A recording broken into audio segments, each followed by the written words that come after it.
ठीक है, ओके।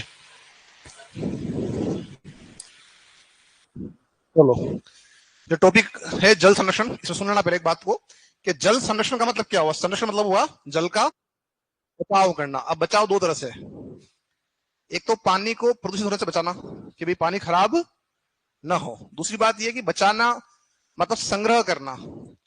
और राजस्थान में जो बात आ रही वो आ रही संग्रहण की, क्योंकि राजस्थान जो है वो सूखा इलाका है और यहाँ पर प्राचीन समय से ही जल की जो है समस्या रही है। तो उसको समाधान के लिए क्या किया, लोकल जो लोग यहाँ के हैं उन्होंने कुछ मेथड्स तैयार किए। उन मेथड्स से क्या किया उन्होंने कि आपका जो है जल का संग्रहण करना शुरू किया। उन्हीं को अपन पढ़ेंगे। टॉपिक से प्रश्न सीधे ही बनेगा डायरेक्ट ही कि विधि कौन सी है ना, कौन सा मेथड आपका उपयोग किया था और कौन से मेथड की बात ये की जा रही है। अब जल का महत्व कितना है हमारे राजस्थान में, उसका पता हमको लग रहा है इस पंक्ति से।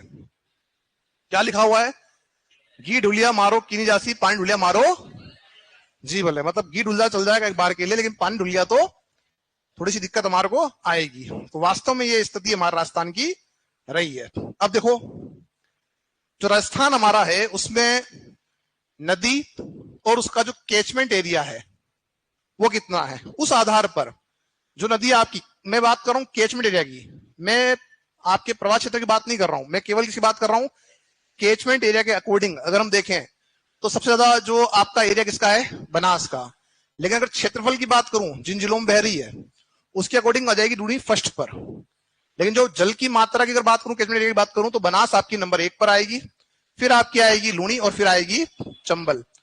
तो जल की मात्रा के आधार पर नदियों का क्रम क्या है, तो हमारा ये क्रम रहेगा कैचमेंट एरिया के आधार पर। ठीक है, इसके बाद में हाँ बिल्कुल नया टॉपिक आपका है जल ग्रहण, सॉरी जल संरक्षण आपका। इसके बाद में ध्यान रखना कि जो हमारा राजस्थान है यहां पर पूरे भारत का केवल 1 पॉइंट आपका जो है 16% भाग ही जल आपका मिलता है। कितने भाग, अब मतलब पूरे भारत में अगर 100 लीटर पानी है तो हमारे पास कितना है 1.16, यानी काफी कम मात्रा है ये। ठीक है, तो लिखो इसमें एक बात जोड़ना यहाँ पे, चलो एक बार जोड़ना, इसके बाद में करवा दूंगा, रहने दो यहाँ पे है ना, ये आपने वो लिखना स्टार्ट कर दिया था ना संग्रहण। अब यहां ध्यान रखना कि राजस्थान की बात करें या भारत की बात करें तो कई सारी योजनाएं चलाई गई है। ठीक है, किसके लिए, जल के संरक्षण के लिए। पर चूंकि अभी हमारे सिलेबस में ये पार्ट नहीं दे रखा है इसलिए हम इसको नहीं पढ़ रहे हैं।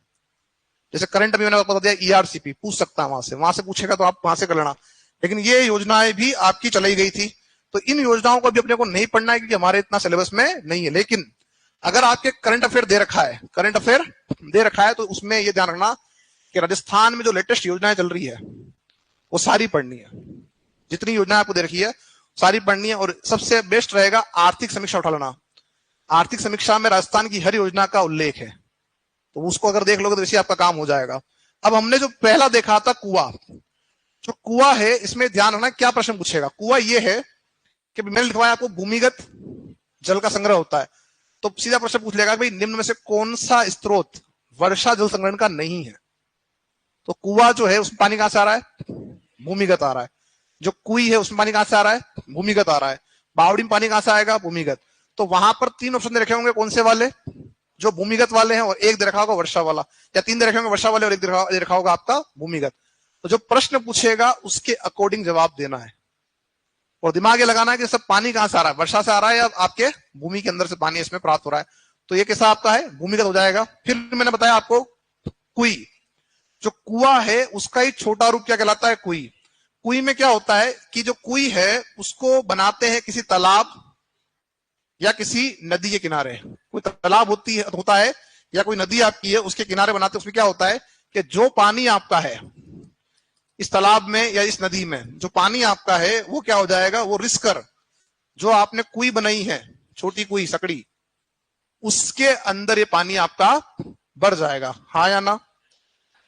अब बात ये आ रही है कि साहब इस पानी को प्राप्त करने के लिए कुई क्यों बनाई, डायरेक्ट बाल्टी डालो और पानी निकाल लो।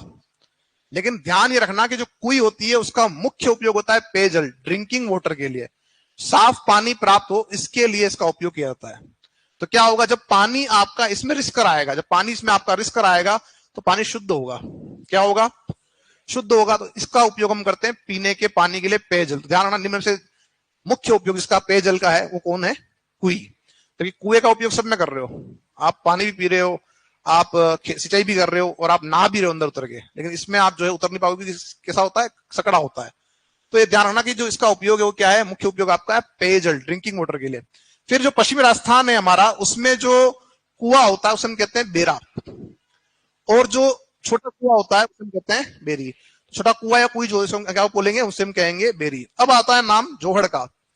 जोहड़ क्या है? तो जोहड़ कच्चे कुएं, कहां पर? शेखावटी। शेखावटी में कच्चे कुएं क्यों हैं? तो कारण यह है कि आप ये पढ़कर आए थे कि शेखावटी यानी जो हमने बात की थी चूरू वाले क्षेत्र की, तो हमने कहा था कि सब वहां लाइमस्टोन है, चूना पत्थर है। जैसे मान लो जब आप गड्ढा कर रहे हो, कुआं खोद रहे हो, तो दीवारें किसकी है? चूने की। अब आप प्लास्टर कर दो तो क्या होगा? आपने इसके ऊपर प्लास्टर कर दिया और अंदर क्या है? चूना है। तो जब पानी आएगा तो क्या होगा? चूना ढह जाएगा और प्लास्टर भी क्या हो जाएगा?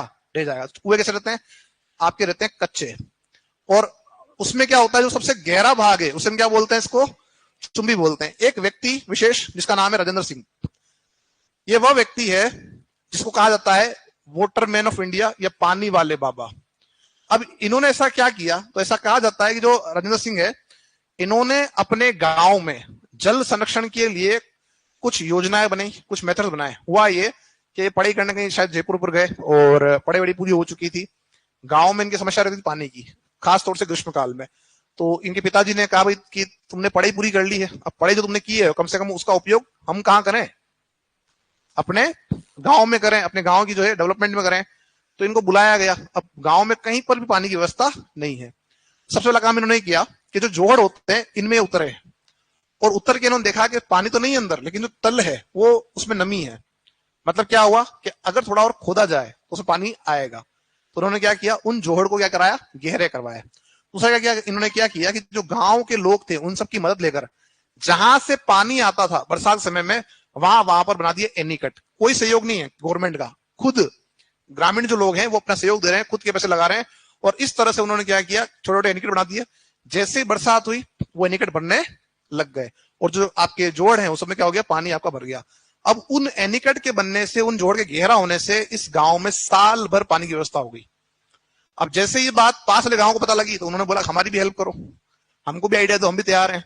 इस तरह से आसपास के जो गांव थे उनमें काम हुआ, और ये बात पहुंची कहां पर? सरकार के पास में। तो सरकार ने भी क्या किया कि भाई हाँ, अब जहां भी कोई अगर होती योजना इनको बुलाया जाता। इवन केवल राजस्थान नहीं, पूरे भारत में जहां जहां पर भी जहां जल की कमी थी वहां पर इनको बुलाया गया, और इनको क्या नाम दे दिया? इनको नाम दे दिया वाटरमैन ऑफ इंडिया। किस क्षेत्र कहते हैं? शेखावटी क्षेत्र का नाम क्या बोल दिया इनको? जोड़ वाले बाबा के नाम से इनको जानना गया। ठीक है। और क्या बोला अपन ने इनको हिंदी में? एक पानी वाले बाबा। तो कौन है ये? आगे बढ़ते हैं। अब ये जो नेक्स्ट अपना आ रहा है, ये आ रहा है बावड़ी। क्या आ रहा है ये? बावड़ी। बावड़ी जो आपका है कि क्या होता है? ये तो होता तो कुआं ही है। बावड़ी क्या है? पर इस कुएं में होती है सीढ़ियां। क्या होती है? तो हम कहेंगे साहब ये क्या है? ये आपका है सीढ़ीदार कुआं है। ठीक है।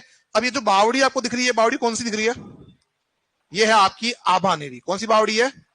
और आभानेरी कहां आता है? दौसा के अंदर। आभानेरी कहां आता है? दौसा के अंदर है। और इस बावड़ी का नाम आपका है चांद बावड़ी। कहते हैं राजा चांद ने इसको बनवाया था। ठीक है। और कहते हैं इसके अंदर उसने खुफिया सुरंगें बनवाई कि अगर कोई आक्रमण हो जाए तो उस आक्रमण में क्या करेंगे? ये उन सुरंगों के माध्यम से सेफ स्थान पर पहुंच जाएंगे।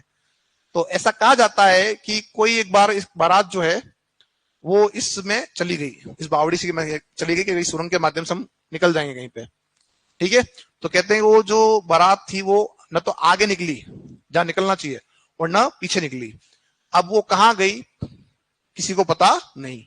तो कहते हैं कि साहब तब से क्या माना है कि साहब ये बावड़ी कैसी है? भूतिया है। और इसका जो अभी अगर देखोगे तो इसका ज्यादातर अपन देखते हैं तो मूवीज में इसकी जो है शूटिंग वूटिंग आपको देखने को मिलती है, इसकी चांद बावड़ी की। ठीक है। तो ये आपका जो है कहाँ का आपका है? आभानी दोसा। अच्छा, आभानी दोसा से मुझे एक याद आया कि यहाँ पर जो स्थापत्य है वो किस वंश का या किसका है? प्रतिहारों का। किसका है? तो ये जानना, प्रतिहारों का आपका इसमें जो है मिलता है आपको। तो लिखो अगला बिंदु बावड़ी। बावड़ी लिखो, और लिखो बावड़ी में यह सीढ़ीदार कुआं होता है। यह सीढ़ीदार कुआं होता है। यह सीढ़ीदार कुआं होता है, सीढ़ीदार कुआं होता है। नेक्स्ट लिखो, एशिया की सबसे बड़ी बावड़ी, एशिया की सबसे बड़ी बावड़ी चांद बावड़ी, एशिया की सबसे बड़ी बावड़ी चांद बावड़ी आभानेरी दौसा में है। एशिया की सबसे बड़ी बावड़ी चांद बावड़ी आभानेरी दौसा में है। एशिया की सबसे बड़ी बावड़ी चांद बावड़ी आभानेरी दौसा में है, दौसा में है। अब एक बात आ रही है यहां पर एशिया, तो एशिया क्यों आ रहा है उसकी हम बात आगे करेंगे। उससे पहले एक लाइन और जोड़ लो। देखो, भारत में बावड़ी निर्माण की प्रथा, भारत में बावड़ी निर्माण की प्रथा, बावड़ी निर्माण की प्रथा शक जाति द्वारा, शक जाति द्वारा लाई गई, शक जाति द्वारा लाई गई, शक जाति द्वारा लाई गई। अब बात यहां आ रही है, हमने कहा कि एशिया की बड़ी, तो एक्चुअल में क्या है कि अगर हम पहले के इतिहास को देखें तो डेवलप जो क्षेत्र था वो कौन सा, केवल हमारा भारत। और हमारा भारत इतना विशाल था कि उसी से टूट टूट के देश बने, अफगानिस्तान, पाकिस्तान, नेपाल, है ना, बांग्लादेश, इधर म्यांमार, श्रीलंका, ये सब हमारे हिस्से हुआ करते थे। और यहीं पर आपका जो है डेवलपमेंट था, तो यहीं से आपकी जो है बावड़ी बनने का जो है काम शुरू हुआ था। और कहते हैं भारत में कौन लेके आया प्रथा को, शक जाति के लोग लेके आए हैं। नेक्स्ट अभी शक जाति के लोग लेके आए, इट मींस क्या हुआ, ये बाहर के थे, अरे हाँ के ना। और आज अगर देखेंगे तो अपना जो राष्ट्रीय कैलेंडर है वो इसी चलता है, शक कैलेंडर अपना, जो कि दुर्भाग्य की बात है हमारे पास कि हमारा खुद का कैलेंडर होते हुए भी हम क्या कर रहे हैं, इनके ऊपर जो है टिके हुए हैं। आगे बढ़ते हैं यहां से। नेक्स्ट तो हमने लिख दिया कि साहब बड़ी बावड़ी कौन सी है, चांद बावड़ी आभानेरी दौसा है। अब ये जो आप देख रहे हो सामने एक छोटा तालाब दिख रहा है, ये कृत्रिम तालाब है। इन कृत्रिम तालाबों को हम कहते हैं नाड़ी। अब नाड़ी जो होता है वो क्या होता है, नाड़ी जो है ये एक छोटा तालाब होता है जिसके तीन तरफ दीवार होती है। क्या होती है, अब तीन तरफ दीवार कैसे, जब साथियों समझो कि जब बरसात का समय होगा तो नदी या कोई भी आपका नाला है वो बहता हुआ जाएगा। अब इस पानी को रोकना है तो क्या करोगे, इस पानी को रोकने के लिए सामने इसके दीवार लगा दो। क्या लगा दोगे, अब आपने सामने दीवार लगा दी, क्या होगा, टकरा के पानी इधर चला जाएगा। क्या करना है, यहां भी दीवार लगानी पड़ेगी, ठीक है। अब हो सकता है पानी चला जाए उधर, तो उसको रोकने के लिए क्या करना पड़ेगा, पानी को आपको रोकना है तो यहाँ भी एक दीवार बनानी पड़ेगी। तो वह तालाब जिसकी क्या कर रखा है, तीन तरफ हमने क्या कर रखा है, दीवार बना रखी है। अब आपने पीछे क्यों नहीं बनाई दीवार, क्योंकि ये तो ढाल का इलाका, यहां से पानी आएगा, यहाँ पर पानी वापस जा नहीं सकता है। तो इसका जो ढाल है उस ढाल के अपन ने आगे क्या किया, तीन तरफ दीवार बनाई, उसे हम क्या बोल रहे हैं, नाड़ी। तो लिखो साथियों नाड़ी, लिखो नाड़ी। यह यह यह एक कृत्रिम तालाब होता है, एक कृत्रिम तालाब होता है जिसके तीन तरफ दीवार बनाई जाती है, जिसके तीन तरफ दीवार बनी जाती है, तीन तरफ दीवार बनाई जाती है, बनाई जाती है तथा वर्षा जल का संग्रहण किया जाता है, तथा वर्षा जल का संग्रहण किया जाता है, तथा वर्षा जल का संग्रहण किया जाता है, वर्षा जल का संग्रहण किया जाता है, वर्षा जल का संग्रहण किया जाता है। नेक्स्ट टोबा, टोबा लिखो। टोबा भी सेम नाड़ी जैसे होता है, बस एक थोड़ा डिफरेंस इसके अंदर। लिखो टोबा। यह नाड़ी के समान ही तालाब है, यह नाड़ी के समान ही तालाब है, यह नाड़ी के समान ही तालाब है, नाड़ी के समान ही तालाब है जो जो नाड़ी की तुलना में अधिक गहरा होता है। ये नाड़ी के समान ही तालाब है जो नाड़ी की तुलना में अधिक गहरा होता है, जो नाड़ी की तुलना में अधिक गहरा होता है, जो नाड़ी की तुलना में अधिक गहरा होता है। दोनों है तो सेम लेकिन एक गहरा है थोड़ा। कौन गहरा ज्यादा है, टोबा। अगला ये जो आप देख रहे हो इसको हम कहेंगे जालरा। अब जालरा अलग अलग शेप का हो सकता है, अलग अलग आपके जो है आकार का हो सकता है। जालरा होता क्या है, जालरा को आप समझें, जालरा कई बार तो क्या हो सकता है किसी बांध के पास भी हो सकता है, किसी बांध से दूर भी हो सकता है। जैसे सिंपल सी बात जानना कि कोई बांध है और आप अगर किसी बांध के किनारे गए, किसी एनीकट को देखा आपने, तो जब तक उस बांध में, जब तक उस एनीकट के अंदर पानी भरा हुआ है, जैसे मान लो ये बांध है और इस बांध के अंदर आपका जल भरा हुआ है, ठीक है, तो क्या होगा, इसकी जो दीवार है उस दीवार के बिल्कुल बाहर, बिल्कुल सामने की तरफ आप देखना ऑटोमेटिक यहां पर हमेशा पानी भरा मिलेगा। जब तक आगे से अगर पानी इसमें भरा हुआ है तो यहां पानी आपको हमेशा भरा हुआ ही मिलेगा, हाँ या ना? क्यों? क्योंकि पानी कहां से आया, इस बांध का जो पानी था वो रिस कर इस जगह पर भरा। तो जो ये आपका रिसाव हुआ है यहां पर, जो पानी यहां भरा है, इसे हम कहते हैं जालरा। अब मैंने कहा कई बार तो ये बांध के बिल्कुल पास हो सकता है और कई बार दूर हो सकता है। तो पुराने हमारे लोग थे, स्थापत्य कला अगर देखी जाए पुराने वाले लोगों की, तो उस समय ज्यादा अच्छा आपका इनका जो है स्थापत्य था। जैसे उदयपुर का एग्जांपल लेते हैं, दूध तलई, अपन ने पढ़ा पिछोला झील के निकट है। जब कहते हैं दूध तलई भरती थी तो उदय जो आपका गुलाब बाग है, उस गुलाब बाग में कमल तलई थी, वहां ऑटोमेटिक पानी आपका भरना स्टार्ट हो जाता था। एक वहां कहते हैं गुलाब बाग में एक लगा रखी पुतली, पुतली मीन्स एक महिला की एक मूर्ति लगा रखी है, उसमें ऑटोमेटिक पानी आना स्टार्ट हो जाता था। जितना ज्यादा पानी वहां होता था उतना ज्यादा प्रेशर उस मूर्ति में होता था, कि वो पानी ऑटोमेटिक छोड़ना स्टार्ट करती। सेम कहते हैं आपका कि फतेहसागर जो झील आपकी है, जब वो भर जाती थी, उसमें जितना ज्यादा पानी रहेगा उतना ज्यादा फोर्स से आपके जो सहेलियों की बाड़ी है उसके फंवारे चलते थे। ये सब क्या है, स्थापत्य कला के एग्जाम्पल है। अब उनमें डिस्टेंस थोड़ी ज्यादा है, लेकिन मैं क्या कह रहा हूं, हो सकता है दूर हो सकता है पास हो। तो कई बार क्या हो सकता है कि जो आपका कोई बांध निकट है उसके बिल्कुल बराबर में आपको ये चीज मिल जाएगी। तो पानी आ कहां से रहा है, वो पानी आपका यहां से रिस के आ रहा है। तो आप इस बात को समझो कि जब कोई जलाशय होगा तो उसके आसपास क्या होगा, जो ग्राउंड वाटर लेवल आपका वो हमेशा क्या होगा, ऊपर होगा, और उसी का प्रेशर क्या हो रहा है वो आपको बाहर देखने को मिल रहा है। सब यहाँ पानी आके भर रहा है, ठीक है, या कुआं हो सकता है, या कोई आपका जैसे कोई कुंड बना दिया आपने, तो वो बन सकते हैं, ठीक है। तो ये ध्यान रखना। लिखो आगे, जालरा, जालरा, और लिखो जालरा में यह किसी बांध या एनीकट के, या किसी बांध या एनीकट के आगे का भाग होता है, या किसी बांध या एनीकट के आगे का भाग होता है जहां बांध का जल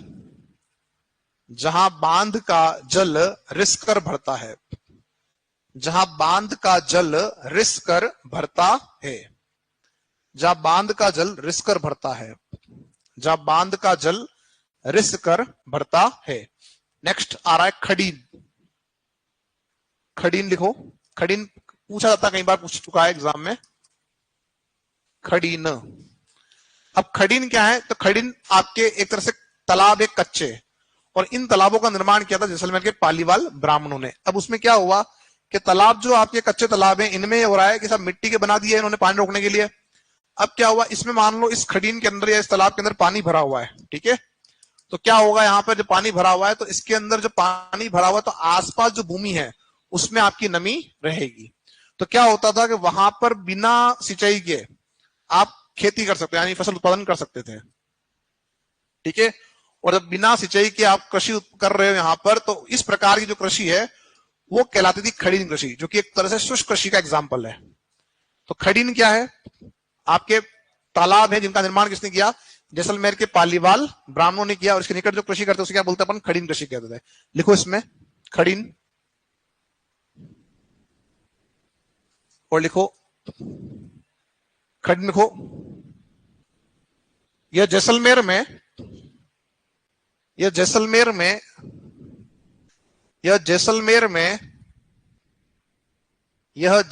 में कच्चे तालाब हैं, जैसलमेर में कच्चे तालाब हैं जिनका निर्माण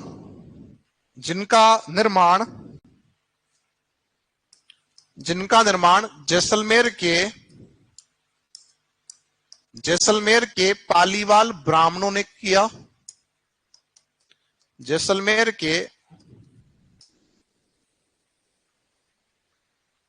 पालीवाल ब्राह्मणों ने किया, लिख दिया। नेक्स्ट लिखे हैं, इसी में एक लाइन जुड़े, खड़ीन के निकट,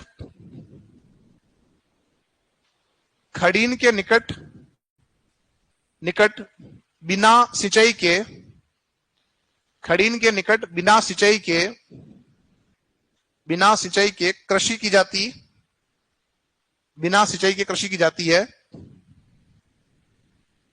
जिसे जिसे जिसे खड़ीन कृषि कहते हैं, जिसे खड़ीन कृषि कहते हैं, जिसे खड़ीन कृषि कहते हैं, खड़ीन कृषि कहते हैं। कौन कर रहा है कृषि? तो जैसे कि पालीवाल ब्राह्मण, और पालीवाल ब्राह्मणों का संबंध किस गांव से रहा है? तो कुलधरा से। और कुलधरा में क्या हुआ था? तो कुलधरा में कहते हैं कि साहब भूतिया गांव हम कह रहे हैं, लोग गायब हो गए, गायब होने के पीछे कोई कहानी है ना? तो वो उसका संबंध आपका रहा है जैसे कि पालीवाल ब्राह्मणों से। अगला लिखो नेक्स्ट, टाका। टाका जो शब्द है एक तरह से टैंक जो हम शब्द यूज करते हैं उसी का एक रूप है। तो टाका क्या है उसको हम चले समझ लेते हैं। टाका मीन्स आपका एक टैंक है जो भूमिगत है। पुराने समय में जो मरुस्थली भाग हमारे हैं वहां पर क्या होता था कि कुछ घर है तो वहां क्या करते थे कि साहब ऊपर जो पानी गिरा छतों पर, उस छत के पानी को हम पाइप के माध्यम से जो भूमिगत टैंक बना रखा है वहां तक लाते थे, और यही टैंक क्या कहलाता था? आपका टांका। तो आपका जब बरसात होती तो पानी सारा कहां जा रहा है? इस टैंक में जा रहा है, और इसी पानी का उपयोग बाद में पशुओं के लिए या सिंचाई के लिए पीने के पानी के रूप में किया जाता था। तो इस टैंक को हम कह रहे हैं टांका। अब टांका घरों में भी हो सकता था, और टांका जो है कुछ जगह पर आपको जो है सार्वजनिक मिल जाएगा, नहीं पब्लिक प्लेस पे मिल जाएगा। कैसे? कि कुछ इलाके ऐसे होते थे जहां पता है कि साहब यहाँ पानी आके भरता है, पर चूंकि मरुस्थल का इलाका तो क्या होगा कि पानी आपका जो है 10-15 दिन में उड़ जाएगा। तो उस पानी को स्टोर कैसे करें? तो क्या करते थे कि इस तरह से एक टैंक बना दिया आपने भूमिगत, कि साहब ये टैंक है, और यहां क्या कर दिया आपने? इसको बनाया ढाल नुमा, ताकि सारा जो पानी आसपास है वो बहता हुआ कहां जाए? इसके अंदर आपका आ जाए। और इस तरह से जो है आपका ये टांका किसी मंदिर, किसी विद्यालय, किसी खाली स्थान पर बनाया जाता था, और इसमें जो है आपका पानी इकट्ठा किया जाता था, ताकि यहां से पानी जो आपका है वर्षा का वो यहां आ जाए।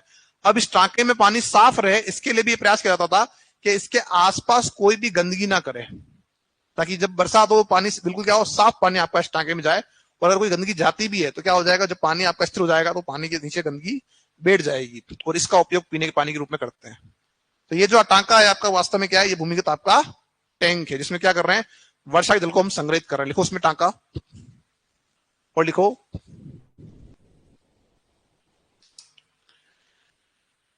यह वर्षा जल संग्रहण की, वर्षा जल संग्रहण की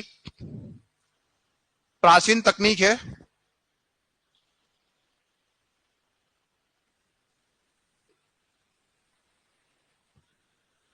वर्षा जल संग्रहण की प्राचीन तकनीक है जिसमें जिसमें भूमिगत टैंक बनाकर, जिसमें भूमिगत टैंक बनाकर, भूमिगत टैंक बनाकर वर्षा जल का संग्रहण किया जाता है। वर्षा जल का संग्रहण किया जाता है। भूमिगत टैंक बनाकर वर्षा जल का संग्रहण किया जाता है।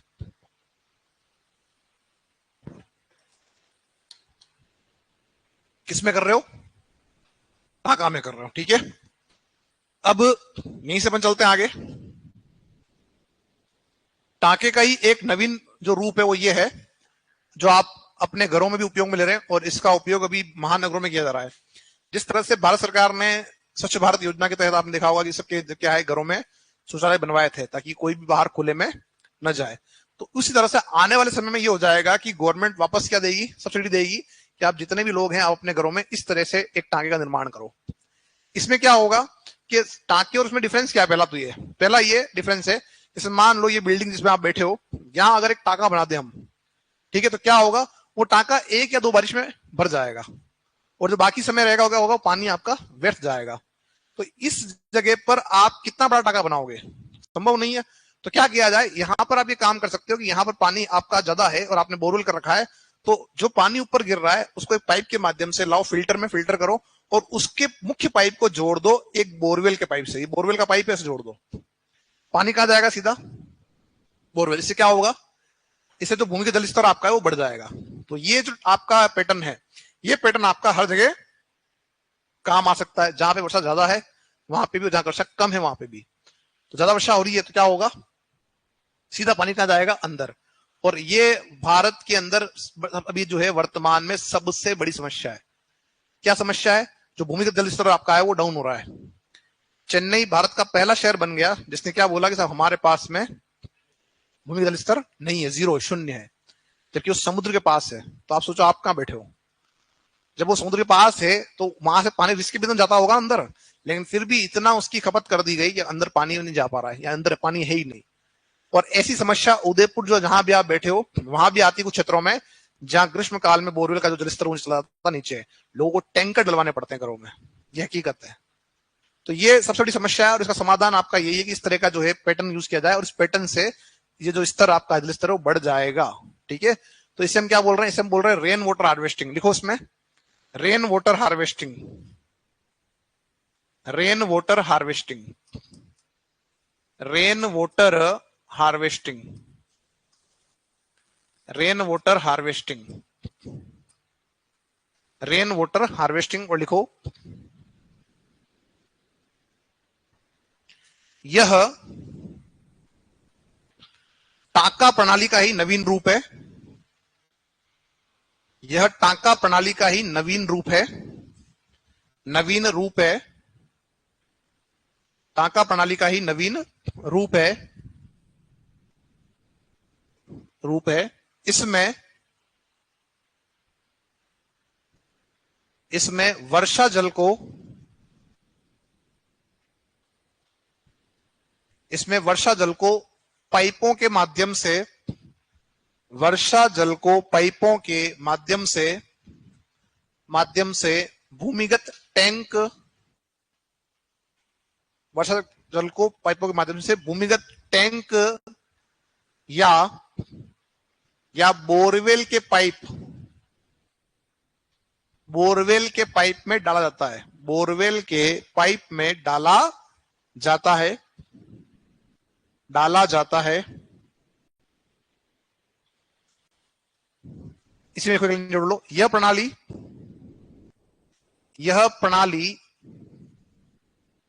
भूमिगत जल स्तर को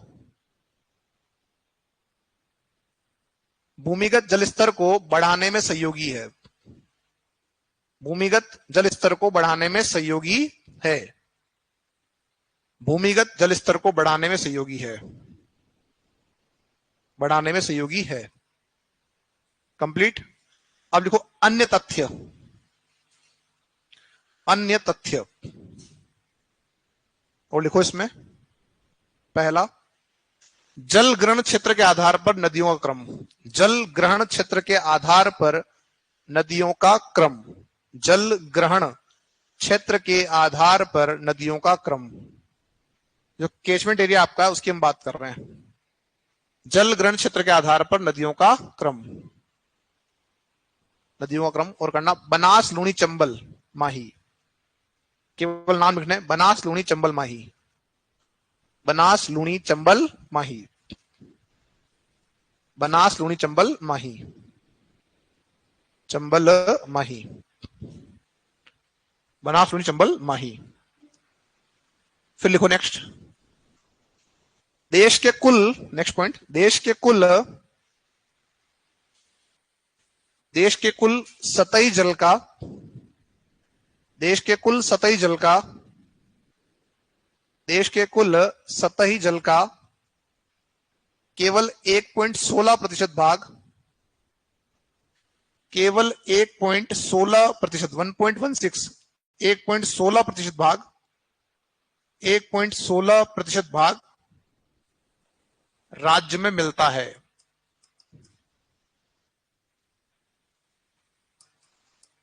राज्य में मिलता है। नेक्स्ट, नेक्स्ट अगला पॉइंट, केंद्रीय जल संरक्षण समिति, केंद्रीय जल संरक्षण समिति की सूची में शामिल झीलें, केंद्रीय जल संरक्षण समिति की सूची में शामिल झीलें। लिख दो, बताता हूं क्या होता है ये, केंद्रीय जल संरक्षण समिति की सूची में शामिल झीलें।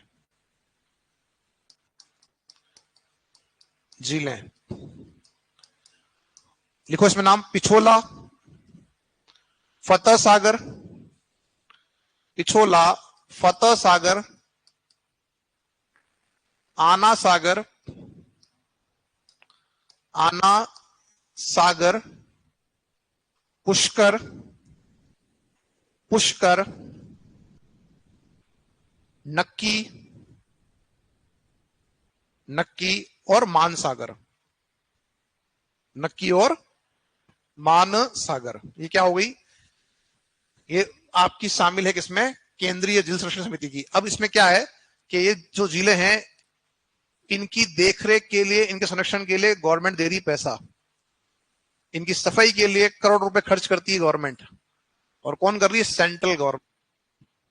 तो ये जो झीलें हैं आपकी, वो इस सूची में शामिल की गई झीलें राजस्थान की। पहले 5 थी, अब 6 हो गई, 6 हो गई आपकी। तो ये आपका जो है, जो टॉपिक था कौन सा वाला, जल संरक्षण, वो मैंने आपको पूरा करवा दिया है। अब अपन चलते हैं यहीं से आगे। ये टॉपिक आपके सिलेबस में तो नहीं दे रखा है, लेकिन क्योंकि हम पढ़ रहे हैं जलवायु, हमने जलवायु पढ़ा है, इस वजह से मैंने इसको पढ़ाया है। क्योंकि राजस्थान के अंदर सूखा क्षेत्र आपका ज्यादा है, इसी वजह से हम इसमें एक टॉपिक को जोड़ रहे हैं जो कि अलग टॉपिक है, पर मैं यहाँ पढ़ा रहा हूँ क्योंकि मुझे पता है हो सकता है वहां से प्रश्न आपका निकल जाए, क्योंकि जलवायु पोर्शन आपका दे रखा है और कृषि पे आप डिपेंड कर रहे हो। टॉपिक आपका पूरा जो नौकरी है वो किस पे आपकी चल रही है? कृषि पर। इस वजह से वो टॉपिक से प्रश्न पूछ सकता है। जल संरक्षण आपका है, अगर जल नहीं होगा तो कृषि होगी नहीं। हाँ या ना? ठीक है। और इसी तरह से एक और जो टॉपिक अभी आप पढ़ने वाले हो, उसका संबंध भी इसी से रहेगा। लिखो अगला, सूखा व अकाल। सूखा व अकाल, क्या दोनों एक ही बात है, अलग अलग है? अलग अलग है। सूखा व अकाल की अगर बात करें तो हमने जब पढ़ा था राजस्थान की जलवायु की विशेषताएं, तो मैंने वहां एक टॉपिक लगवाया था, आपको लिखवाया था पॉइंट, सूखा व अकाल। ये विशेषता है। तो विशेषता क्यों है कि हमारे यहाँ कहते हैं एक कहावत, तीजो कुरियो आठवो काल। ये पंक्ति आपसे पूछी जा चुकी एग्जाम में, तीजो कुरियो आठवो काल। मतलब यहां पर यह है कि राजस्थान के लिए कहा जाता है कि यहां हर तीसरे साल पड़ता है सूखा, जो कुरियो शब्द के दिखा रहा है सूखे को, और हर 8वें साल आपका पड़ता है अकाल। ये पूछा हुआ क्वेश्चन है। इसको आपका सूखा या अर्धकाल भी कहते हैं। क्या कहते हैं? सूखा या, अब सूखा क्या होता है? जब बरसात कम होगी तो सूखा पड़ेगा, और अगर निरंतर बरसात कम होती गई तो पीने के पानी की व्यवस्था खत्म हो जाएगी। पीने के लिए पानी के लिए नहीं है, सिंचाई के लिए पानी नहीं है, तो वो स्थिति क्या हो जाएगी? उस स्थिति में होगा कि अनाज भी उत्पन्न नहीं होगा। और जब जल नहीं है, अनाज नहीं है, और अनाज नहीं होगा तो ऑब्वियस सी बात है कि पशु के लिए चारा भी नहीं होगा। जब तीनों की कमी हो जाएगी तो हमसे कहेंगे अकाल। तो देखो इसमें सूखा व अकाल, देखो पहला बिंदु, तीजो कुरियो आठवो काल। तीजो कुरियो आठवो काल, तीजो कुरियो आठवो काल। और लिखे इसमें तीजो कुरियो आठवो काल, और लिखें, राज्य के लिए कहा जाता है कि, राज्य के लिए कहा जाता है कि, राज्य के लिए कहा जाता है कि, कहा जाता है कि यहां हर तीसरे साल सूखा, राज्य के लिए कहा जाता है कि यहां हर तीसरे साल सूखा, हर तीसरे साल सूखा व हर 8वें साल अकाल पड़ता है। हर 8वें साल अकाल पड़ता है। एक और लिखो, इस पंक्ति को स्टार्ट कर दो लिखना। पग पुंगल धड़ कोटड़े बाहु बाड़मेर। पग पुंगल धड़ कोटड़े बाहु बाड़मेर, जाओ लादे जोधपुर, जाओ लादे जोधपुर, ठावो जैसलमेर, ठावो जैसलमेर। अब ये जो पंक्ति है ये अकाल के फैलाव को दिखा रही है। ये पंक्ति ये बता रही है कि अकाल फैला हुआ है, अकाल पड़ा हुआ है राजस्थान के अंदर। जैसे कोई व्यक्ति बिस्तर में पड़ा होता थक हार के, या अगर आप राजस्थान के निवासी तो हम जानते हैं कि दाल बाटी खाते हैं, और गर्मी के समय में दाल बाटी जो है खाने के बाद जैसे व्यक्ति पड़ा रहता है वैसे ये पड़ा हुआ है कि इसके पांव कहां जा रहे हैं, इसके हाथ कहां जा रहे हैं, उसकी विशेषता बता रखी है। कह रहा है कि पग पुंगल, जो बीकानेर का इलाका है पुंगल, वहां पे इसके पांव मिल जाएंगे। जिसका धड़ वाला भाग है वो कोरडे क्षेत्र में मिल जाएगा। जो इसकी भुजाएं हैं वो मिलेगी आपको बाड़मेर में। और इसको अगर ढूंढने जाओगे तो ये जोधपुर मिल जाएगा आपको। और इसका सही ठिकाना है, सबसे बेस्ट ठिकाना वो कौन सा है? जैसलमेर। तो ये पंक्ति में क्या बता रखा है? ये पंक्ति बता रखा है आपके अकाल का विस्तार या अकाल का फैलाव। तो लिखो इस पंक्ति में राज्य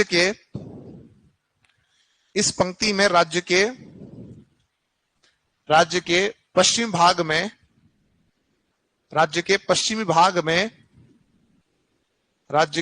भाग में अकाल का फैलाव बताया गया है। अकाल का फैलाव बताया गया है। अकाल का फैलाव बताया गया है। अब यहां से अपन चलते हैं आगे। तो यहां पर कुछ विशेष बातें हमको करनी है। एक हम कहते हैं त्रिकाल। त्रिकाल वह स्थिति है जब अन्न, जल और चारा तीनों की कमी हो जाए तो क्या कहलाएगा? त्रिकाल। लिखो त्रिकाल और लिखो अन्न जल व चारा तीनों की कमी। अन्न जल व चारा तीनों की कमी। अन्न जल व चारा तीनों की कमी। आप में से किसी ने देखा काल? नहीं होगा देखा, कोई बात नहीं। आप में से कितने साथी है जो 1999 से लेकर 2003 के बीच में जन्मे? 1999 से लेकर 2003 के बीच में जन्मने वाले ऐसे याद कर देना। चलो ठीक है, ये सब अकाल में उत्पन्न हुए हो आप। 2005 तक वाले कौन कौन है? 2005 में हमारे उदयपुर क्षेत्र में सूखा देखने को मिला था। तो जिले जिसे हम कहते हैं जिलों की नगरी कह रहे हैं, ये जिलों की नगरी अगर आप देखोगे तो पिछोला, फतेह सागर, ये सब सूखे पड़े हुए थे, बिल्कुल सूखे। जो लेक पैलेस होटल है जिसको आप देखो तो पानी पानी दिखता चारों तरफ, वहां पर चलती थी आपकी टाटा सुमो उस समय में। हाँ हकीकत है ये। अब तो नाव में जाना पड़ता है, लेकिन उस समय आप सोचो बिल्कुल पानी नहीं, शून्य। वो स्थिति हमने देखी हुई है। और मैं जब बात कर रहा हूँ 1999 की, तो उस सन 2000 के आसपास का जो इलाका टाइम पीरियड था उसके अंदर भयंकर अकाल की स्थिति थी। और 2002 से 2003 वह ईयर है जिसमें समस्त राजस्थान में आपके अकाल पड़ा था। इस तरह इसको प्रश्न को ऐसे पूछा गया कि 2002 और 2003 में राजस्थान के कितने जिले अकाल की चपेट में थे? 32, 33, 31 या 30? तो भाई उस समय जिले कितने थे? 32 थे। तो पूरा समस्त राजस्थान अकाल में था। कब था? 2002 से 2003 में था। और वो फेज हमने देखा है उस टाइम को। और वो टाइम ये था कि ये बता दूं आपको कि राजसमंद जो पास का जिला है, हम वहां थे तो हमने वहां देखा है कि हिंदुस्तान जिंक लिमिटेड उसके द्वारा जो है पानी की व्यवस्था करवाई गई। किसके लिए? पशुओं के लिए, कि भाई पशु प्यासे ना मरे। तो एक पूरा खाली तालाब था, उसके अंदर जो है कुंड बनवा के और पशुओं के लिए चारा और पानी की व्यवस्था करवाई गई, ताकि आसपास के जो गांव के लोग हैं वो वहां पे आके पानी वानी पिला सके अपने पशुओं को और चारा खिला सके, पशु मरे नहीं, है ना। अब पशुओं के लिए तो व्यवस्था कर दी आपने, लेकिन पशु तो बहुत दूर की बात है, पहले लोग पहुंच गए अपने बर्तन बिस्तर से, वो क्या कहते हैं उसको, कपड़े वपड़े लेके वहां जाके कपड़े धो रहे हैं, सब कुछ कर रहे हैं। ये स्थिति थी। और वहां से पानी भर के अपने घरों में ले जा रहे हैं। ये कंडीशन थी और ये हकीकत कंडीशन है। आप सोचो, आपको अभी जो दिख रहा है पानी इतना सारा है, अब तो आपने सर जो है बांध बना दिए, आपकी नहरें आ गई, इस वजह से आपको इतना महसूस नहीं होता काल। बाकी हकीकत स्थिति है कि आज भी जब भूमिगत जल स्तर जो आपका जब जाता है नीचे गर्मियों में, तो बहुत सारे गांव ऐसे जहां पे पानी की समस्या आती है और उनको टैंकर मंगवा के आसपास से जो है बड़ी कीमतों पे टैंकर मंगवा के पानी की आपूर्ति करनी पड़ती है। अब गवर्नमेंट भी कहां से करेगी इतना? गवर्नमेंट क्या कर सकती है? गवर्नमेंट भी जब जहां से सप्लाई वहां कर देगी, लेकिन कितना कर पाएगी? पानी होगा तो लाएगी ना। तो आसपास जो कुएं होते हैं वहां से खरीद के पानी आपको लाना पड़ रहा है। और ये स्थितियां हमने देखी हुई है। तो वो जो टाइम पीरियड मैंने भी आपको बताया, वो टाइम पीरियड राजस्थान के अंदर भयंकर अकाल का था। तो त्रिकाल में क्या होगा? आपका जो है तीनों ही कमी हो जाएगी। हमारे राजस्थान में एक अकाल पड़ा जिसे हम कहते हैं सहसा बदूसा ओब्लिक मदूसा। तो सहसा बदूसा या मदूसा जो है, ये अकाल कब पड़ा? तो ये ध्यान रखना कि ये अकाल जो पड़ा है वो पड़ा है विक्रम संवत। कब पड़ा है? विक्रम संवत 1899 से 1900 में। कब पड़ा है? क्या होता है विक्रम संवत? जो भी अंग्रेजी कैलेंडर आप पढ़ रहे हो, 2025 पढ़ रहे हो, है ना, इसमें और इसमें कितना डिफरेंस होता है? ये चलता है 57 साल आगे। तो लिखो इसमें साथियों, सहसा बदूसा ऑब्लिक मदूसा काल कब पड़ा? लिख देना विक्रम संवत 1899 से 1900। सहसा बदूसा ऑब्लिक मदूसा।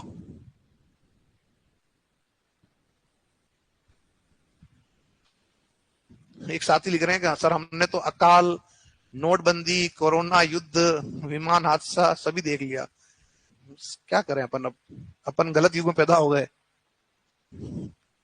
है ना। अपन अगर यही 100 साल पहले पैदा होता तो ठीक था। घर आके ले जाते, चलो भाई तूने 12वीं कर रखी है, नौकरी लग। ये हकीकत है? मतलब आप 12वीं मतलब 5वीं कर रखी तो ले जाते उठा के, चल भाई। तो ठीक है, आपने भले कुछ भी कर रखा, उससे कोई मतलब नहीं है। तो सहसा बदूसा कब आपका आया है? इस समय में आया। एक और लिखो, छप्पनिया अकाल।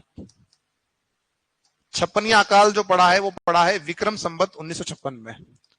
इसलिए क्या बोला इसको अपन, छप्पनिया अकाल कब पड़ा है? ये विक्रम संवत 1956 के अंदर ये आपका अकाल पड़ा है। कब पड़ा है? विक्रम संवत 1956 में पड़ा आपका। ठीक है, कंप्लीट है यहां तक? चलो आगे बढ़ेंगे यहां से। तो अकाल, जो प्रमुख अकाल पड़े हैं वो मैंने आपको यहां लिखवा दिए। अब बात ये आ रही है कि जो अकाल पड़ रहा है उसके पीछे कारण क्या है, या उसको हम कैसे बचा कम कर सकते हैं। देखो, अकाल का जो कारण है, एक तो सबसे बड़े वर्षा की कमी है, तुम जानते हैं। उसके अलावा क्या कर रहे हो? उसके अलावा आपके यहाँ जो है पेड़ों की कटाई कर रहे हो, अरावली काट रहे हो। ये सब क्या कर रहे हैं? कहीं ना कहीं इंपैक्ट आप पे डालेंगे वर्षा पे, और वर्षा और क्या हो जाएगी? कम हो जाएगी। अब अकाल को कम करना क्या करोगे? वृक्ष लगाओ, जो पशुचारण हो रहा है उसको नियंत्रित करो। ये सब क्या है? ये अकाल से बचने के उपाय हैं। एनीकट बनाओ, बांध बनाओ, जल का संरक्षण करो। ये सब क्या है? अकाल से बचने के उपाय हैं। हमसे जो प्रश्न पूछ सकता है, मैंने आपको लिखवा दिया, अकाल के जो नाम थे वो मैंने लिखवा दिए। अब अकाल के कारण क्या है और अकाल के जो है बचाव के उपाय क्या है वो मैं आपको बता रहा हूँ। वो आपने सबने पढ़े हुए, इसलिए कोई दिक्कत वाली बात उसमें है नहीं। एक लाइन जोड़ो इसमें, लिखो सन 2002 से 2003 में, सन 2002 से 2003 में, सन 2002 से 2003 में राज्य के सभी 32 जिले, राज्य के सभी 32 जिले, 32 जिले अकाल की चपेट में थे। अकाल की चपेट में थे। अकाल की चपेट में थे। बात समझ आ रही है? कब थे? 2002 से 2003 में सारे जिले थे आपके, यानी 32 जिले आपके जो है अकाल की चपेट में आ चुके थे। अब गवर्नमेंट कई सारे प्रयास करती है अकाल को रोकने के। ठीक है, मैं कुछ परियोजनाएं भी आपको लिखवा रहा हूं यहाँ पे, ठीक है ना, कि कौन कौन सी परियोजना आपकी इंपोर्टेंट है, जो आपसे पूछ सकता है। जैसे मरुस्थल विकास कार्यक्रम आपका है। हालांकि इतना भी आपके थोड़ा सा अपन इसलिए चल रहे हैं कि अपने टॉपिक दे रखा है कोर्स में जलवायु, इस वजह से सारी बातें पढ़ा रहा हूं। और ये इसलिए पढ़ा रहे हैं भाई तुम्हारे केवल इसी में नहीं, आगे भी तुम किसी में और पढ़ सको, काम आ सके।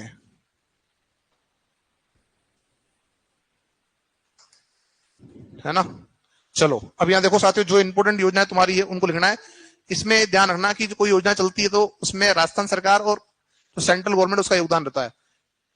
आपकी जो अधिकांश योजनाएं हैं उनमें जो रहता है रेशियो, उसमें रहता है कि 75% जो पार्ट रहता है वो रहता है सेंट्रल गवर्नमेंट का, और 25 रहता है हमारा राजस्थान सरकार का। क्या पूछ सकता है कि फला योजना कब चालू की गई, पहला क्वेश्चन।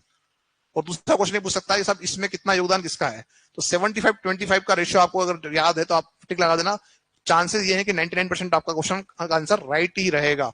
अब इसमें जो योजना आपकी आ रही है उसमें जो पहली योजना देखिए अपन, तो वो है सूखा संभावित आपका योजनाएं, है ना। तो उसमें आपका पहला आ रहा है सूखा संभावित आपका क्षेत्र कार्यक्रम, जिसे हम कह रहे हैं डीपीएपी। ये कब आया था? तो ये आया था 1974 से 75 में। ये लिखा तो नहीं, क्या कोई लिखा रखा है किसी ने? नहीं लिखवा रखा है? तो लिखो इसमें सूखा संभावित क्षेत्र कार्यक्रम, सूखा संभावित क्षेत्र कार्यक्रम, सूखा संभावित क्षेत्र कार्यक्रम डीपीएपी, डीपीएपी 1974 से 75। सूखा संभावित जो आपका क्षेत्र कार्यक्रम है, ड्रॉट पॉसिबल एरिया प्रोग्राम जो आपका है डीपीएपी, वो कब आया है? 1974 से 75 में। कब आया है? और देखो मैंने क्या बताया, 75 और 25 का रेशियो ध्यान रखना है। स्टार्ट भले आपने 50% से किया था, लेकिन जो भी वर्तमान का जो पैटर्न है वो क्या है, 75-25 का। तो इसमें कोई लिखने की आवश्यकता नहीं है, केवल याद रखना है। आपसे केवल ईयर पूछ सकता है कि किस ईयर में स्टार्ट की गई है। नेक्स्ट लिखो मरु विकास कार्यक्रम, ये भी आपका इंपॉर्टेंट है। मरु विकास कार्यक्रम डीडीपी, डेजर्ट डेवलपमेंट प्रोग्राम, मरु विकास कार्यक्रम डेजर्ट डेवलपमेंट प्रोग्राम 1977 से 78 में, 1977 से 78 में, 1977 से 78 में। अब यहीं पर एक बात आ रही है कि भाई ये क्या कह रहा है कि मरु विकास कार्यक्रम यानी जो मरुस्थलीय जिले आपके हैं उनके विकास का काम करेगा। और जिसको स्टार्ट किया गया था वो किया गया था 16 जिलों के 85 ब्लॉक में। लिखो 16 जिलों के 85 ब्लॉक में, लिखना पड़ेगा यहाँ पे 16 जिलों के 85 ब्लॉक में, 16 जिलों के 85 ब्लॉक में, 85 ब्लॉक में। क्लियर?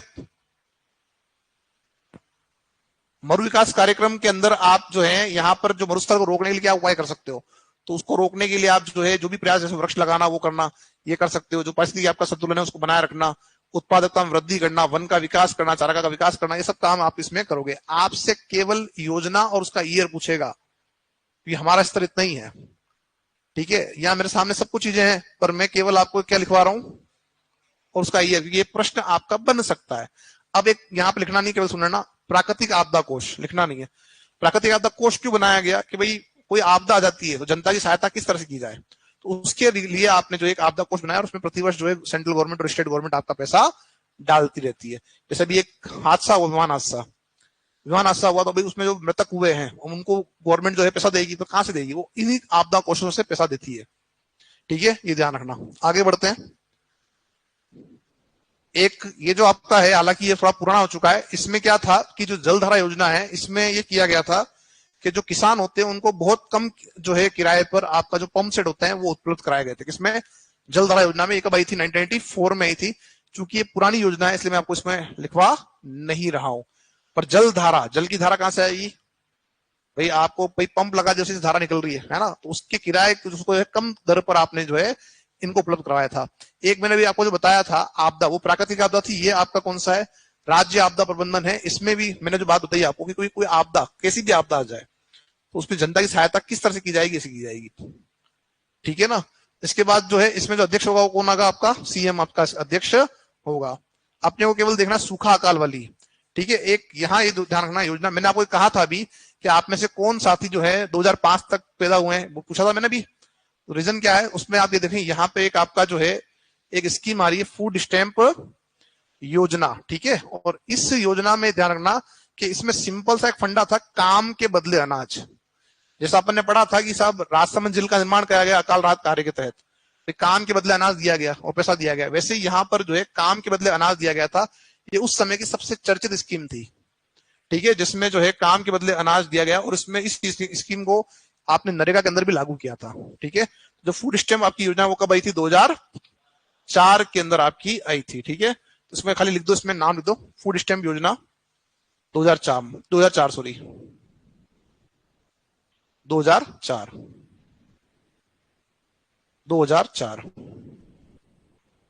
और इसी में एक लाइन और जोड़ दो, काम के बदले अनाज योजना 2004। काम के बदले अनाज योजना 2004। काम के बदले अनाज योजना भी कब आई थी? 2004 में आई थी। 2004 में आई थी। ठीक है, एक लास्ट लाइन जोड़ लो, राजस्थान। नेक्स्ट लाइन लिखो, राजस्थान हरे चारे का समर्थन मूल्य घोषित करने वाला, राजस्थान हरे चारे का समर्थन मूल्य घोषित करने वाला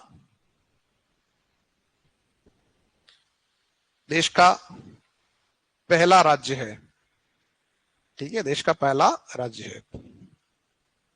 हरे चारे का समर्थन मूल्य घोषित करने वाला देश का पहला राज्य है। क्लियर है सभी का? अब यहीं से अपन लास्ट आगे बढ़ते हैं। तो अपनी योजनाएं जो अपने जो काम की थी मैंने लिखवा दी। भाई योजना तो खूब सारी आपकी कृषि में हो सकता है, देख लेना आपके कोर्स में। ज्योग्राफी में कोई अलग से नहीं रखा टॉपिक आपका, पर ये तो मैंने आपको लिखवाई क्योंकि मुझे लगता है प्रश्न आपके लिए इंपॉर्टेंट है। एक अपने यहाँ पर एक आपदा और आती है, टिड्डी दल आक्रमण। टिड्डी दल आक्रमण, तो इसमें दो बातें लिख दो पहले, तो फिर समझाता हूं क्या होता है। लिखो टिड्डी दल आक्रमण, लिखो टिड्डी दल आक्रमण। और इसमें पहला जो आपसे पूछेगा कि भाई जो टिड्डी दल आक्रमण आपका हो रहा है उसका प्रवेश द्वार कहां से एंट्री करते हैं, तो इनकी एंट्री होती है जैसलमेर से। कहां से होती है भाई? पाकिस्तान से उड़ते हुए आते हैं, तो सबसे पश्चिम में कौन है हमारा? जैसलमेर, वहीं से आपकी एंट्री होगी। और एक लिखो सूचना संगठन कहां है इसका, भाई इसने आक्रमण किया अपने अंदर, तो इसका सूचना संगठन जो केंद्र है वो कहां है? तो वो केंद्र आपने स्थापित कर रखा है जोधपुर में। कहां कर रखा है? जोधपुर में कर रखा है, जोधपुर में कर रखा है। क्लियर सभी का? अब टिड्डी जो है वो आक्रमण क्यों कर रही है? ये आक्रमण आपके ऊपर नहीं कर रही, इसको तो पता है कि भारत में जाना है। एक्चुअल में क्या होता है, इस समय जो हवा चल रही होती है वो चल रही होती है पश्चिमी जेट स्ट्रीम, जो मैंने आपको पढ़ी थी आपकी पछुआ वाली, या जिसको हम कहते हैं मावट वाली वर्ष। तो टिड्डी एक आप देखो तो बहुत हल्का जीव है, और उस समय जो आपकी जो हवा है उसकी दिशा हमारी तरफ रहती है, ये उत्पन्न होती है मध्य एशिया में, और उस समय जो है मध्य एशिया में मावट की वर्षा हो रही होती है, क्योंकि उस समय जो है आपका मानसून जो है, जो आपकी मावट की जो पवने हैं वो आपकी आ रही होती है, कहां से? भूमध्य सागर से आ रही होती है। तो उस वजह से जैसे वहां नमी होती है थोड़ी सी, और ये क्या हो जाती है, उत्पन्न हो जाती है, और इनकी मात्रा जो है वो दिन ब दिन बढ़ती रहती है। अब क्या होता है, ये हवा के साथ आगे बढ़ती है, और उस समय फ्लो कहां होता है? भारत की ओर होता है, और इस वजह से पाकिस्तान होते हुए भारत की तरफ आपका बढ़ती है, और क्या नुकसान करती है आपको अच्छे से पता है, ठीक है ना? तो ये केवल क्या है कि हल्की होने की वजह से और हवा की वजह से अपने आ रही है। बाकी इसको कई बार होता है अरे पाकिस्तान वाला भेज रहा है, अरे पाकिस्तान वाला कहां से भेजेगा? वो नहीं भेज रहा है, वो ऑटोमेटिक वो फ्लो से हमारे पास में आ रही है। एक बिंदु लास्ट और बिंदु में बात कर रहे हैं मरुस्थलीकरण। मरुस्थलीकरण मैंने आपको पढ़ा दिया है, सुनना मेरी बात को। अब मरुस्थल पढ़ क्या है, अब बात आती है मरुस्थलीकरण को रोकना क्या है और कैसे है। तो रोकने के लिए क्या करोगे? वृक्ष लगाओगे, अरावली का संरक्षण करोगे, और जो पशुचालन आपका हो रहा है उसे कम करोगे, नियंत्रित करोगे, जनसंख्या कम करोगे। ये सब क्या है आपका? ये उपाय हैं उसके, ठीक है? तो आपके सिलेबस के अकॉर्डिंग जो बातें थी उन्हें सब पढ़ा दी है। और एक जो बार बार प्रश्न आ रहा है कि सब वन और वन्य जीव, तो वन और वन्य जीव अभी आपके सिलेबस में नहीं दे रखा, लेकिन लास्ट में कॉमन क्लास ली जाएगी, उसके अंदर आप सब जो बेच है उनके लिए वो प्रोवाइड कर दिया जाएगा वीडियो, जो उस समय अपडेट आपका रहेगा। इसके अलावा जो सिलेबस दे रखा है उसमें सब मैंने पढ़ा दिया। इस सिलेबस को, नोट्स को थोड़ा गोट लोगे अच्छे से तो अच्छा रहेगा, ठीक है? और कई बार क्या होता है कि जब आपको पढ़ाया जाता है तो कुछ अगर बोला जाता है तो वो आपके हित के लिए बोला जाता है, उसके पीछे हमारा कोई लॉजिक नहीं है। ऐसा नहीं कि आप जो है लगने के बाद में कोई फर्स्ट सैलरी आके सर आपकी जेब खोलो, नहीं करोगे? करोगे क्या? हमने नहीं किया आज तक, तुम से हम आशा नहीं रखते, लेकिन ये आशा है कि यार जब हम मेहनत कर रहे हैं तो आप भी उस मेहनत का वापस से जो है, एक तो उस मेहनत का सम्मान करो, पहला हमारा मत करो भले ही, पर उस करो। और सेकंड टाइम ये बात है कि आप जो है उस सिलेक्शन की दौड़ में हो, आप बहुत सही जगह बैठे हो जहां सब लोग मेहनत करके और आप लोगों चाहते हैं कि आप यहाँ से सेलेक्ट होके आगे बढ़े, ठीक है? तो आप कई सारे जो है साथी बहुत दूर दूर से आए हुए हैं, राजस्थान के हर कोने से अपने यहाँ बैठे हुए हैं, ठीक है? हम अपने घर वालों को छोड़ के, हम अपने मतलब जो है दोस्तों को छोड़ के हम तैयारी करने यहाँ आए। क्या उद्देश्य है हमारा तैयारी का? सिलेक्शन। सिलेक्शन ही है, इसके अलावा तो कोई उद्देश्य नहीं। तो जिस काम के लिए हम अगर आए हैं उस काम को अगर हम पूरा कर लें, और मौज मस्ती आजीवन चलती रहेगी, पर अगर जिसने अभी मौज मस्ती करी वो फिर जीवन भर संघर्ष करेगा, और जिसने अभी संघर्ष कर लिया वो आजीवन मौज मस्ती करेगा। आप ये दिमाग लगाओ कि एक बार आप जॉब में आ गए तो कोई दिक्कत है नहीं, फिर बोले आप आगे पढ़ो वो मत पढ़ो, वो जो नौकरी है उससे आपका चलता रहेगा। इतना तो कमा लोगे आपके, अपना परिवार का पेट पाल लोगे और एक अच्छी लाइफस्टाइल जी लोगे, हाँ या ना? लेकिन अगर हम यहाँ बैठ के अगर हम केवल टाइम पास कर रहे हैं, या हम किसी को, दूसरों को, पड़ोसी को इम्प्रेस करना हमको, और अगर हम उसको इम्प्रेस करने के चक्कर में हम अपना समय गवा रहे हैं, तो आप ये समझ लो कि फिर आजीवन वो संघर्ष आपको करना पड़ेगा। आजीवन आपको जो मौका भी मिला हुआ है, जो आपको समय मिला हुआ है, वो समय आपको आगे मिलेगा, इसकी कोई गारंटी नहीं है। क्योंकि आप अगर इस वैकेंसी में नहीं निकले तो अगली वैकेंसी में तो फिर तैयार हैं लाख लोग। भाई अपन पूरे राजस्थान में जो हम देख रहे हैं 41 जिले हैं, 41 जिलों में से मैं मानता हूँ ज्यादा नहीं तो 1 लाख बच्चे तो पढ़ रहे होंगे एग्रीकल्चर से, तो 1 लाख बच्चे तो आ जाएंगे। और हर बच्चे का है दिमाग में, अरे 12वीं पास हो गया, अपने क्या करना है, फॉर्म डालना है, राइट। और पढ़ना या कोचिंग करना कोई बड़ी बड़ी बात नहीं रह गई है। लेकिन मैं ये कह रहा हूँ कि सब बालकों की जो कंडीशन है, आर्थिक स्थिति, वो समान नहीं होती है। हमको कोचिंग नहीं मिली तो नहीं मिली, तो हमने सेल्फ पढ़ के हमने जो निकाला, और हम आज कोचिंग दे रहे हैं। और वो सेल्फ था, वो खुद की मेहनत थी, ठीक है। कोचिंग मिलती तो बात ठीक है, हम कहीं और होते हैं, बट बात वो नहीं है। बात ये है कि आप जो है, जो आपको जो चीज आपको मिल रही है वो राजस्थान के हर बच्चे को नहीं मिल रही है, ये भी ध्यान रखना। तो आप, मैं मानता हूं कि पूरे भारत के 100% बच्चों में से 10% बच्चे ऐसे होंगे जो कोचिंग कर पाते हैं, इतनी दूर आके या इतने अच्छे जगह पे आके, हाँ या ना। तो पहले तो आप ये शुक्र बनाओगे हम उन 10 में आ रहे हैं। फिर उन 10 में से केवल आधा परसेंट, कितना, आधा परसेंट ही आगे जाके कुछ अचीव कर पा रहे हैं। कितना, आधा ही। आप पहले निकालना रेशियो, ठीक है। क्योंकि आधा कि जो 90 जो बैठे ना, उनमें से वो बच्चे भी हैं जो कहीं ऐसी जगह बैठ के पढ़ रहे होंगे। हो सकता है कि उन्हें कोचिंग ना हो सकता है किसी और के रूम में बैठ के पढ़ रहे हो सकता है लाइब्रेरी में बैठ के तैयारी कर रहे हो, या हो सकता है जॉब के बाद तैयारी कर रहे हो, पर वो तैयारी कर रहे हो और उनका एम है कि निकालना है, और वो निकालते भी हैं, हाँ या ना। तो अब मैं आपको ये कह रहा हूँ कि जब हम अच्छी जगह बैठे हैं, जहाँ रेशियो आपका रहता है, आप देखो जितनी वैकेंसी अभी तक हुई है, जितनी वैकेंसी में बच्चे यहाँ तैयारी करना है, मैंने देखा है कि लास्ट 3 वैकेंसी तो मैंने नहीं पढ़ा दी है, सुपरवाइजर की और एफएसओ की और डबल की, इन सबकी मिला के ज्यादा ही पढ़ाई है, तो मेरे को भी 4-5 साल तो यहाँ से हो गए जुड़े हुए। तो आप इस चीज को समझो कि यहाँ से जब हम देखते हैं टॉप 10 में रॉयल का बच्चा है, टॉप 10 में रॉयल का बच्चा है, तो ये कोई छोटा मोटा या छोटी मोटी बात नहीं है यार, बहुत बड़ी बात है। और यहाँ कोई एक खिलाड़ी मैं कह दूं मेरी से नहीं, पूरी टीम वो काम कर रही। तो आप बिल्कुल अच्छी जगह बैठे हो, इस चीज को आप मानो कि आपके घर वालों की ये मानो कि उन्होंने आपको सही जगह भेजा एक तो, और आप अपनी किस्मत मानोगे आप अच्छी जगह बैठे हो और आप अचीव कर सकते हो। सिंसियर हैं आप, कोई दिक्कत नहीं। लेकिन क्या होता है कि ये जो एज है ना, इस एज का फैक्टर है, इस और कोई दिक्कत नहीं है। मैंने भी कहा ना कि ये एज ऐसी है जिसमें आपका या तो आप संघर्ष करोगे या मौज मस्ती करोगे। जैसे संघर्ष किया वो लाइफ टाइम मौज मस्ती करेगा, और जिसने अभी टाइम पास किया तो फिर दिक्कत आएगी। तो फिर मैं कह रहा हूँ ऑल द बेस्ट, आप लोग अपनी तैयारी अच्छे से करो। कोई दिक्कत आती है जब तक यहाँ हो तब तक आप मिल सकते हो पर्सनली, कोई दिक्कत हो तो बता सकते हो। यहाँ से जाने के बाद में भी आपके पास में सब नंबर दे रखे हैं, यहाँ पे डाउट सेशन के नंबर दे रखे हैं, जो भी आपके क्वेश्चन होते हैं वो डाउट हैं वो डाल दो, वो सब कर सकते हो आप, ठीक है ना। तो ये सुविधाएं आपको दी गई है, इन सुविधाओं का उपयोग करो और सिलेक्शन लो। अरे हाँ या ना। मैंने कोई मेरा पर्सनल काम नहीं कराया तुमसे कभी भी। मैंने अगर डाटा भी है कुछ कहा भी है तो वो तुम्हारी जगह, क्योंकि तुम पढ़ के नहीं आते थे।